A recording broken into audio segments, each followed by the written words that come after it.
Perkenalkan, nama saya Kisio Bawango, Riko Punu, Dan saya Ria Gita.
Oke, untuk pengolahan data, yang pertama kita akan mencari tentang menghitung F1 dan F2. Seperti yang ada di tabel yang diketahui, data pertama untuk massa pertama yaitu 30 gram. Karena satuan dari massa yaitu kilogram, maka 30 gram ini akan dikonversikan menjadi kilogram, yaitu 0,03 kg. Untuk M2 50 gram sama dengan M1 nya dikonversikan menjadi 0,05 kg. Kemudian kita menggunakan percepatan gravitasi atau G, yaitu 9,8 meter per second kuadrat. Kemudian ditanya F1 dan F2. Penyelesaian untuk F1 rumusnya yaitu M1 dikali dengan G, yaitu 0,03 kg dikali dengan 9,8 meter per second kuadrat. Maka hasilnya yaitu 0,29 Newton.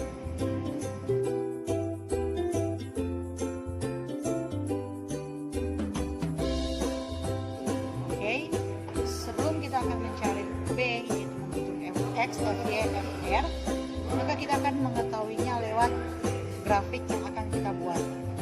Yang pertama, kita akan menentukan sumbu. Untuk yang horizontal sumbu Y, dan untuk yang vertikal adalah sumbu X. Dari data yang diketahui, sudut elevasi ada dua, yaitu θ 1 sama dengan 30 derajat dan θ 2 adalah 340 derajat, dan θ E yaitu 181 derajat. Jika kita sudah mengetahui sudut yang ada, maka kita dapat menggambarnya. Yang pertama, kita harus menggunakan busur untuk meletakkan titik dari sudut elevasi tersebut. θ 1 adalah 31 derajat.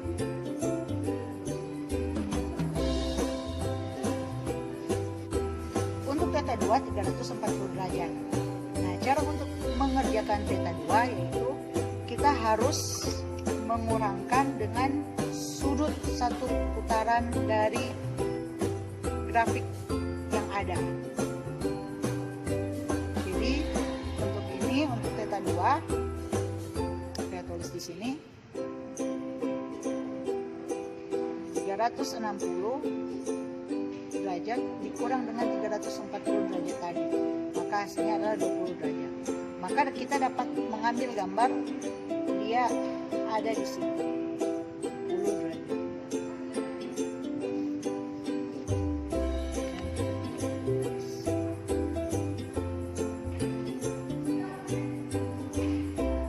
Untuk theta E, karena dia 180 derajat, maka dia mungkin sudah tidak membutuhkan busur lagi. Kita dapat memperkirakannya karena 180 derajat merupakan garis lurus. Maka jika kita menurunkan sedikit, mungkin titiknya ada di sini untuk 181 derajat. Namun jika kita masih kurang yakin akan sudut 181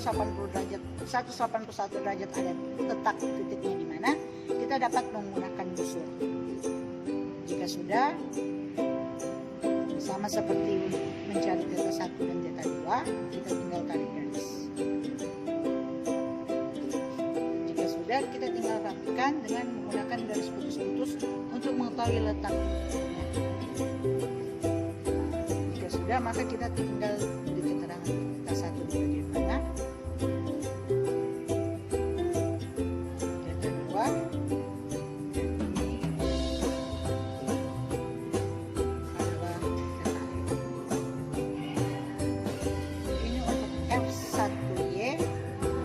F1X, F2X, dan F2Y. Kita masuk dalam B, yaitu menghitung Fx, Fy, dan Fr. Untuk Fx ini diketahui yaitu pertama F1 yang kita sudah cari pertama tadi, yaitu 0,29 Newton. F2 yaitu 0,49 Newton. Kita di sini untuk menghitung Fx, Fy, dan Fr menggunakan sudut elevasi yang kita telah catat tadi di tabel pengamatan. Untuk theta 1 yang kita peroleh sudutnya yaitu 30 derajat, dan untuk theta 2 yaitu 340 derajat. Ditanya F1X, F2X, dan Fx. Pertama kita akan cari tentang F1X dengan rumus F1 dikali cos theta 1.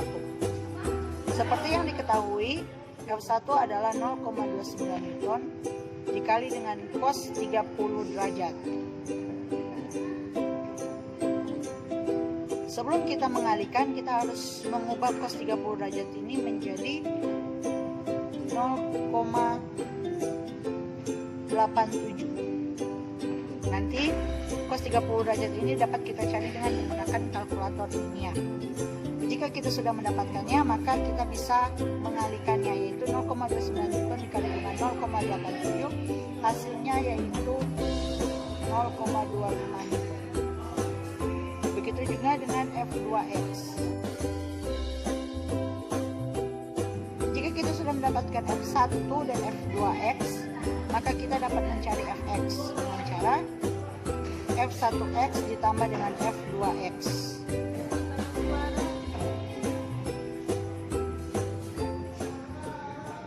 Maka hasilnya yaitu 0,71 Newton. Ini untuk Fx.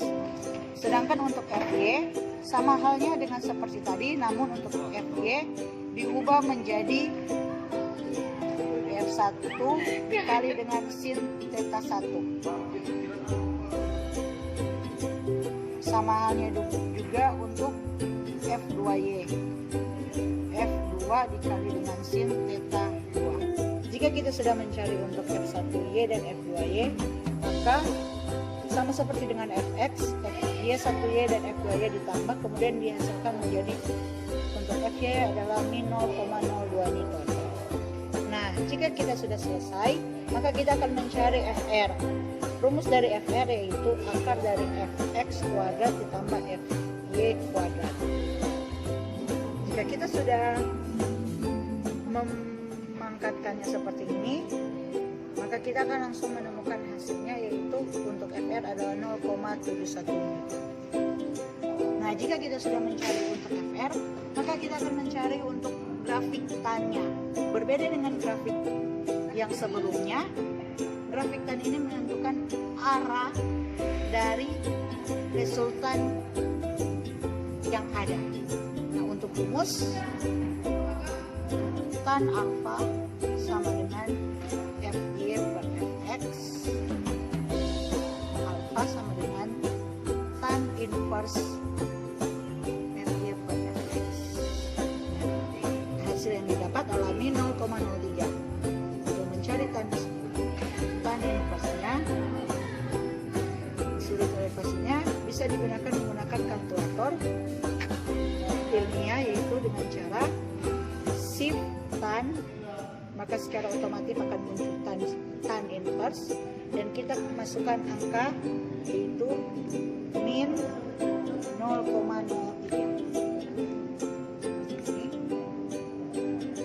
sama dengan 11,1.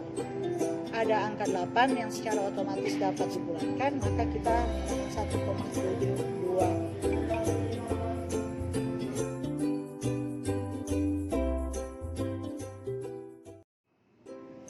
Selanjutnya kita masuk untuk menghitung ralat rambat.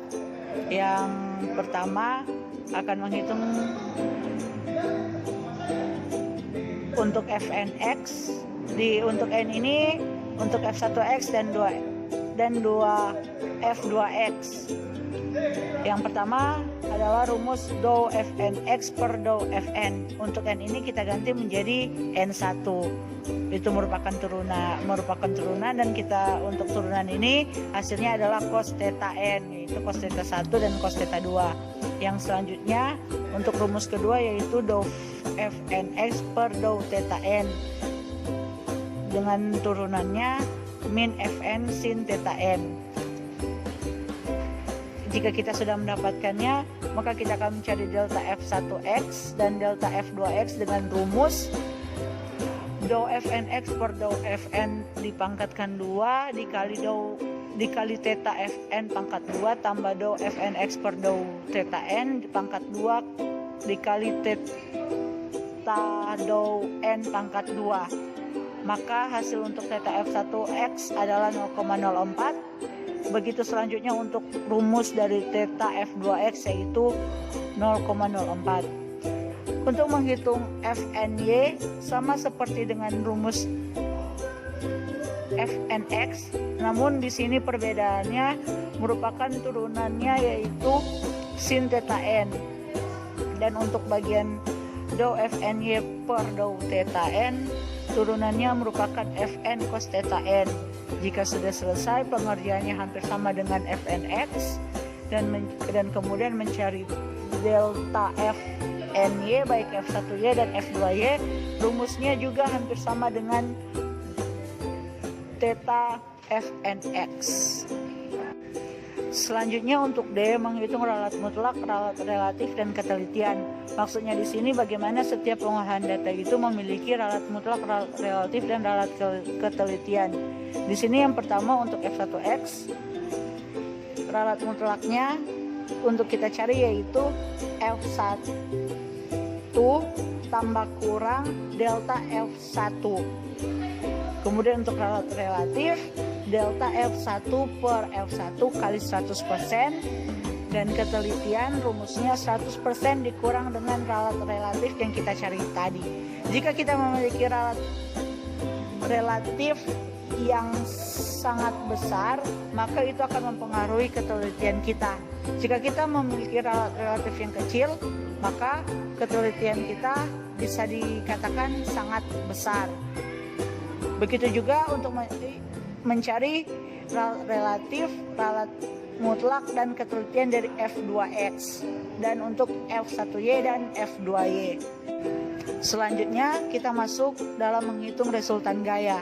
Maksudnya dari menghitung resultan gaya ini, bagaimana kita dari hasil pengolahan data untuk mencari FR, disinilah kita dapat diketahui bagaimana ralat mutlaknya, ralat relatifnya, dan ketelitiannya. Untuk pertama mencari Untuk mencari dow FR per dow FX itu juga merupakan turunan dengan penjabaran-penjabarannya sehingga mendapatkan fx per akar fx kuadrat tambah fy kuadrat. Kita sisa memasukkan angka-angkanya dan kita akan dapati angkanya itu 0,99. Begitu juga dengan dow fr per dow fy. Namun hanya bedanya untuk turunannya fx diganti dengan min fy per dow per akar fx kuadrat tambah fy kuadrat. Kemudian kita mencari delta fr dengan rumusnya dow fr per dow fx kuadrat dikali dow fx kuadrat dikali theta fx kuadrat tambah dow fr per dow fy dikali theta fy kuadrat. Maka didapatkan untuk theta fr-nya yaitu 0,05. Nah, 0,05 ini kita gunakan untuk di ralat mutlak. Nah, ralat mutlak yang kita gunakan adalah di FR yang kita dapatkan di pengolahan data yang di bagian B, yaitu mencari Fx, Fy, dan Fr. Kita masukkan di dalam situ. Kemudian ralat relatif seperti rumus yang ada di bagian D, theta Fr per Fr kali 100, dan ketelitian 100% dikurang dengan ralat relatif yang kita dapatkan.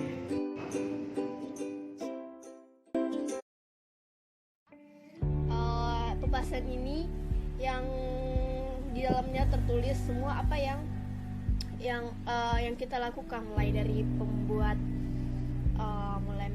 mulai dari mengambil data sampai kita mengolah data. Pada saat praktikan mengambil data ada beberapa masalah sehingga praktikan harus berulang kali mengambil data.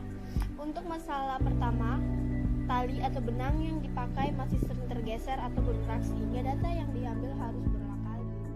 Yang kedua, dinamometernya. Untuk pengambilan data pertama masih belum dikalibrasi sehingga kami praktikan harus mengambil data ulang dengan dinamometer yang telah dikalibrasi. Setelah dari pembahasan kita bisa tahu apa kesimpulan yang bisa kita ambil. Nah, di sini saya menyimpulkan resultan gaya dapat ditentukan dengan teori dan pengukuran langsung. Terus yang kedua, praktikum dapat menerapkan konsep vektor dalam menghitung resultan gaya dan penggunaan rumus untuk menghilangkan suku X dan Y. Sebelum melakukan praktikum, praktikan harus menyusun alat dengan baik dan juga harus mengkalibrasi alat. Nah, kenapa?